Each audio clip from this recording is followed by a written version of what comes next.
I guess my question is more regarding those that have had the opportunity of giving full-time service in the church and then upon coming home, not finding that same joy and comfort in life that you have on the mission, even though you're still living your life in accordance to the gospel. What ways you can find that joy every day in life? Well, that just tells me what a good missionary you were. That's what your problem is. You were just a good missionary.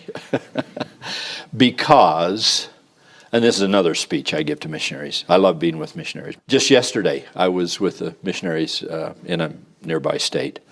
And I talked about this. I talked about, for one rare moment, from the minute you wake up in the morning till you go to bed at night, you get to be a true apostolic disciple of Christ. I kid with the missionaries, and I say if they promise me not to write home to their parents and say I called them to the Quorum of the 12, which I am not doing, I remind them that they're apostolic. Or that I'm a missionary, either way that they want to say it, but we're interchangeable in our roles in this sense. I'm in a quorum they're not in, and I have some keys they don't have. But an apostle is one who's sent. An apostle is a witness. And for 18 months, you got to be a full-time, every hour, every minute, every moment witness of the gospel of Jesus Christ and his name in all the world. And to that degree, you and I are exactly alike, because that's what I get to do every day. It's just that mine goes on and yours doesn't. So you have this abrupt halt. You have this day when they say, okay, sister, you can take your name plaque off and you can go back to school and go see your parents. And if a missionary was any kind of missionary at all, that is borderline devastation. Not permanently, and it's not supposed to be, and we're supposed to go home joyfully and say that was the great chapter of my life and I'm now going to be in a new chapter, and you are and you will be. But if you really, really did get the idea of bearing witness and being a witness and thinking about Christ and thinking about the gospel every waking minute of your day, which is what we really pretty much plead for a missionary to do, then how could it be otherwise? How could you not come to the end of that and at least in the transition feel, boy, I miss some of what that was. Now, the faith always points to the future. Always. So your faith is there are rich blessings and rich promises and equal thrills and spiritual blessings and opportunities in the future. My faith takes me forward. My faith points to the future. And you know that you're going to have wonderful, wonderful, wonderful days. But it's just that these are fresh in your mind. You felt them and loved them, and you were a great missionary. And I love you and bless you for caring about why isn't every day run-of-the-mill life as thrilling as it was in the mission field. Marriage and parenthood and addressing other issues of life. You had plenty of issues to address as a missionary. You get to address some different ones.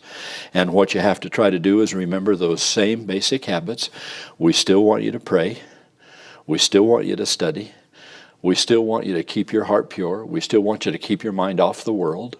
We want you to see all the blessings. We want you to be optimistic and faithful and just like you were as a missionary. It's just that you're going to transfer that and make that an overlay on some new chapters with some slightly more challenging issues in your life.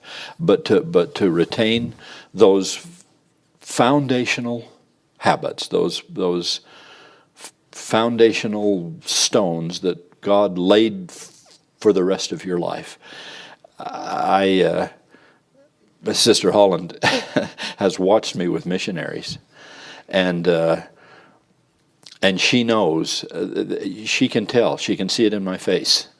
If something's coming, if I think a missionary hasn't sort of joined in the work here, hasn't gotten the picture, including return missionaries. That one of the hardest things in the world for me is a return missionary who could come home and blissfully casually, capriciously walk away from this apostolic, lowercase a, witnessing, testifying missionary life? If you didn't feel a little of what you just said in that question, I'd be devastated. How could a missionary not love forever what I have loved for 50 years? I got home from my mission 50 years and 11 days ago. But who's counting? I mean, who would know? I'm counting, because I think I have thought about my mission every day of my life for 50 years.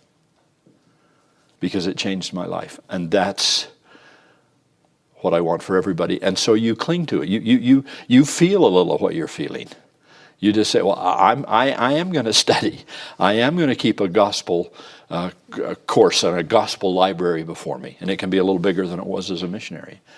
And your prayer habits. And it doesn't mean that there aren't going to be different kinds of intrusions, and you're not going to have all the convenience of a mission where you could just dismiss every other matter in your life. You do have to worry about fixing meals and raising kids and paying bills and going to work and all the things that you do.